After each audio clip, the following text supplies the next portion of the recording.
welcome to this video. I'm Brooke Cormier and I've been a full-time artist for the past 8 years, all thanks to the gram. I have built an audience of over 300,000 people on Instagram who I share my paintings with. And after playing this IG game for so long, I want to share a little piece of advice that I think might have a big impact. And that is, stop trying to go viral. There's actually a few reasons why I want to talk about this, and a lot of it is just me speaking to a younger version of myself.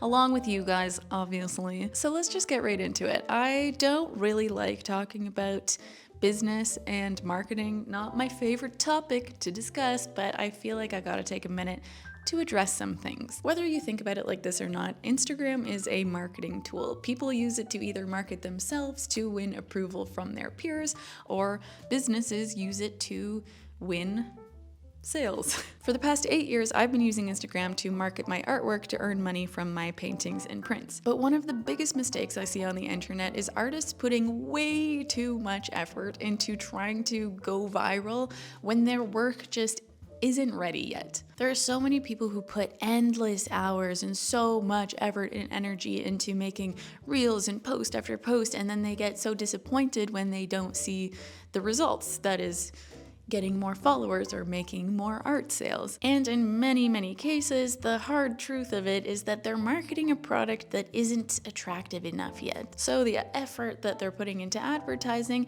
is not worth it at this point in time. On the other hand, if you have an attractive product, then the effort that you put into going viral can be extremely worth it. For example, there's this artist that I follow here on the internet, Leah Lexon. Probably a lot of you already know her, but she's like a painter, artist, YouTuber, yada yada. She recently went on a bonnet crocheting bender and made these really cute bonnets. Beautiful fit, beautiful colors, her audience was responding really well to them. She made a reel. Guess what? It went viral and she sold out of her bonnets. So I think that this also kind of goes without saying that the better your product is, the higher chance you have of reaching a wider audience. Because do you think that this reel would have gone viral if the bonnets were ugly? Probably not. So all of this is to say that the time and energy and effort that you put into marketing your work when there isn't enough interest in it yet is not going to be worth it. So you should focus on putting that effort and that energy into the artwork itself and really improving your work to the point where people are going to be like, hell yeah, I'm gonna give you a follow, I'm gonna add that to cart. Then, and only then, is going viral actually worth it. When I first started taking my art career seriously in 2016, I was not posting on Instagram every single day because the main focus for me was to just produce as much work as possible. I was practicing and building up an inventory.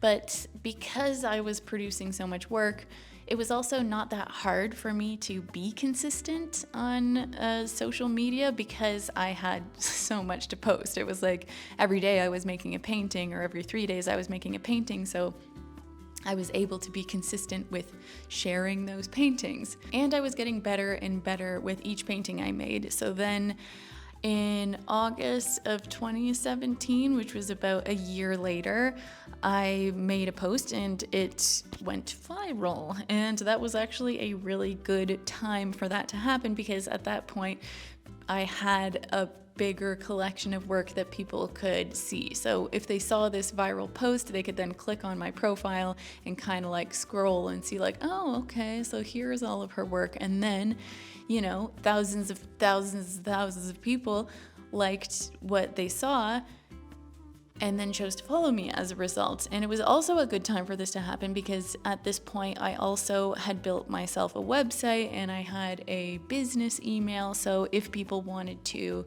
purchase my work or inquire about something, then they had a way of doing that. And so through this one viral post, I made many more art sales, I got a lot more commission requests, and I got a wider audience that was then interested in seeing my future work. And on the topic of building an audience, I think it's really important that you cater the content that you post towards the audience that you want to attract.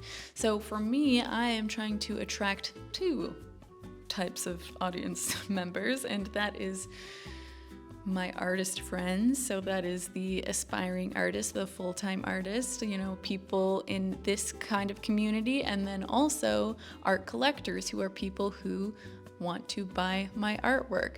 And so every time I post something, I'm thinking about those two audiences. So obviously if I'm posting like a reel about productivity for the procrastinating artist, you know who that's for. But if I'm posting like a finished painting with like some glamorous little close-up shots, then that is for my art collectors to say, hey, here's the new artwork. But I hope you guys like that too. And the reason why I bring up audience is because I have made the mistake in the past where I have gotten so fixated on a specific follower count that I was posting the silliest little lip syncing reels, and I even did a little dance here and there, and I was attracting random ass people who had no interest in my artwork, and there was no way for me to monetize that audience. So, the only thing that I was, I guess, achieving there was just satisfying my own vanity to reach this desired number for literally no reason. And I actually made a whole video about that, so I'll leave it on the screen for you if you want to see that later. So if you are a commission artist selling pet portraits, then I would recommend posting about your pet portrait paintings. And, you're not going to attract the right people by doing lip syncs unless it is somehow extremely relevant to what you're doing. And I do want to acknowledge the merit of showing your personality to your audience and also your values and stuff, because I do think that this forms a more genuine and loyal connection between you and your audience. But I also think that at the stage of your career where you're kind of just starting out, the focus should be on the work, mostly the work. Sprinkle a little bit of personality in there every once in a while, but the work is the most important part. Also, you gotta treat your Instagram like an online portfolio, because I can't tell you the amount of times that I've been out and about and somebody said, "Oh, you're an artist? What's your Instagram?" And they immediately pull out their phone. They want to see your work, and then there's going to be that moment where they visit your profile and they're going to see those first, 6 or 9 blocks on your grid, and that's gonna give them an impression of what you're all about. So I am always keeping that in mind. I'm always wanting to give professional artiste, okay? I'm putting the good stuff. I want to make sure that at least at any given time, if somebody is visiting my profile, I've got at least 1 or 2 pieces visible in the first 9 little squares where I am actually proud of those things, and where it's not that awkward moment where you're like, oh, if you just scroll down a little bit, you'll be able to see, oh yeah, that one there. You want those things to be front and center, and you don't want to kind of scatter your grid with random things that have nothing to do with what you're doing. Treat your Instagram like a portfolio. Okay, next order of business, let's talk about our emotional well-being. Another reason why you should stop trying to go viral is because, whether you realize it or not, putting so much emphasis on the amount of likes and views and engagement that you get on any given post is impacting the way that you feel about your work. And I know this because I've lived it. I have made paintings in the past where I thought, wow, she's gorgeous, she's beautiful, I love her, I value this piece of artwork that I've made. And then I post it online and it gets half the amount of views that I would normally get, or half the amount of likes or whatever. And then I look at it again and I think, oh, is it that good? Do I actually like it? And maybe I start questioning if I should even, pursue that idea further in the future. Tying the worth of my work to the reaction of my audience has impacted the way I create and what I create. And that ain't good. Rick Rubin said in his book, The Creative Act, a loyal audience can feel like a prison.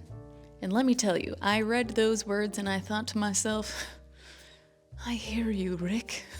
People on the internet will assign you an identity based on the things that you post, and if you stray from that identity, generally people don't like it because they don't want to be wrong. And this has made me hesitate to try new things. I've been a realist painter for most of my career, so a couple years ago when I wanted to dip my toes into abstract, this was quite frightening, and I was really afraid of how people would react. And though most of my audience was very encouraging, I also got those people who were like, well, I like your landscapes better. Or, your realistic work is a lot more impressive. And stuff like that. And you know what? Fair, that's your opinion. But it sucks a lot of the time. I'm sure many of you can relate to this, that you read like a lot of really nice, supportive, and encouraging comments, and then you just read that one shitty one, and you're just like, ah. That's the one that sticks with you. That's the one that you're just thinking about, like, maybe they're right, even though literally 100 other people were just like, no, it's really good. Anyways, that is something that I'm personally working on. So one last thing about why you should stop trying to go viral, and that is because going viral it just, in my personal experience, it turns me into an addict, like a phone addict, where I just can't stop checking my phone, and it's terrible. I feel like, if I have a post that's popping off, it's just like, how many now? Oh, how many now? And it's, at first it's exciting. At first you're just like, oh my God, all these new people. Wow. Like all my hard work is paying off, and like, oh, everything is so great, wonderful. And then a day goes by and you're still checking, and it's like, oh my God, yeah, wow, like 4,000, 5,000, 10,000 new followers a day. The next day, okay, 500 new followers. The next day after that, 100 new followers. The next day after that, -5 followers. And then you just feel like you are chasing the next high. It's like, you have this unrealistic expectation that that's the rate that you should be growing at, and you need to get your next fix, And then it's like you're posting and posting and posting, and you're always thinking, okay, maybe this one is gonna pop off, and I'm gonna, and it's terrible. It makes you like so fixated on such the wrong thing. I hate being so dependent and so like obsessed with my phone. I recently had a reel go viral where I think I got like 25,000 new followers, which was crazy. And I was like, like I was looking at my phone like, oh my God, like every single day. And even now it's been like months and I'm still checking my follower account. And I'm like, what am I doing? I know in my heart, I'm like, yes, we need to stop. We need to stop doing this. So I'm like trying to give myself more of like a heart, like okay, don't check the analytics, girl. Just do your thing. Focus on the work. And that's the advice I want to give to you. Focus on the work, and also enjoy this time. If you have a small amount of followers right now, enjoy it. Think of it like it's your wedding day and you have an intimate guest list, okay? And these are the people who showed up for you. And you have the opportunity to individually thank every single one of those people and tell them what they mean to you. You don't get the same feeling when there's 100,000 people at your wedding. You can't even say thank you to half of the people, So enjoy the time now where you have really like a strong little sense of community. It's nice, okay? I think that the healthiest way to grow on social media is slow and steady, baby. It's a marathon, not a sprint. Anyway, I think that that's all that I have to say about that. And before I wrap things up, I also want to mention that if you are an aspiring artist, if you are a full-time artist, if you're just a creative person who wants to make more significant progress in their work and in their career, do I have the tool for you? It's called My Digital Studio, and it's a Notion template, and I made it last year as a way to help myself get my shit together because I wanted to make, achieve more of my professional and creative goals. And so I made it available for purchase. So I'll put the link in the description below, and you can read all about it and see if it's the right tool for you. I also made a whole video about how I use it to manage my entire art business. I use it for literally everything. Like, I have all of my talking points for this video written in my Notion template right now. So yeah, if you're interested, you can just click the link below and check that out. Okay, and self-promo. Thank you so much for watching. I really appreciate you clicking on this video. I hope that you found it helpful.